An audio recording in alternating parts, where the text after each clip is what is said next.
Ang paghahari ni Ahazaya sa Huda.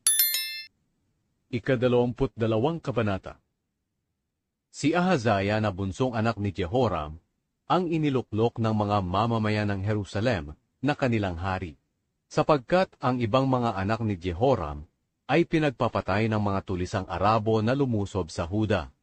Kaya naghari sa Huda si Ahazaya na anak ni Haring Jehoram. Si Ahazaya ay 22 taong gulang nang maging hari. Sa Jerusalem siya tumira, at naghari siya roon sa loob ng 1 taon. Ang ina niya ay si Atalia, na apo ni Omri.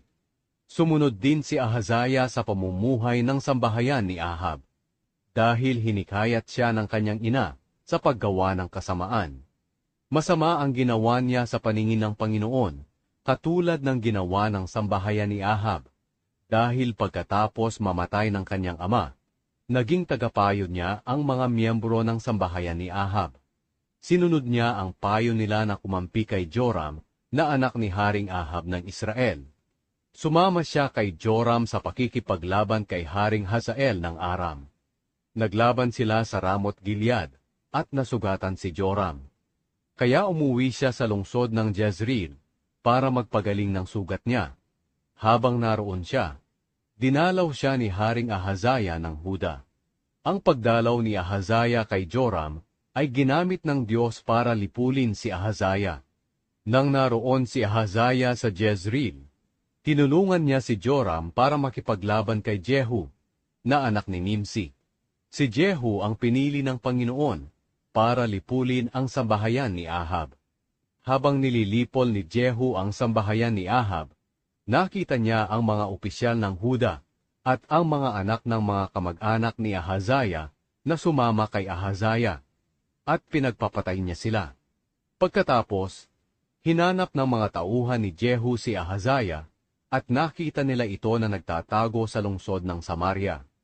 Dinala siya kay Jehu at pinatay. Siya'y inilibing nila, dahil sabi nila, apos siya ni Jehoshaphat, ang taong dumulog sa Panginoon ng buong puso. Wala ni isang naiwan sa mga miyembro ng pamilya ni Ahazaya ang may kakayahang maghari. Si Atalia at si Joash.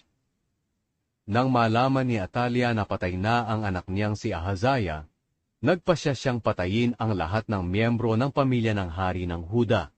Pero iniligtas ni Jehosheba ang anak ni Ahazaya na si Joash, nang papatayin na ito, at ang iba pang mga anak ng hari.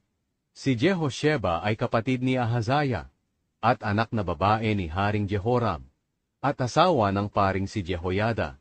Itinago niya si Joash at ang kanyang yaya sa isang silid sa templo, kaya hindi siya napatay ni Atalia.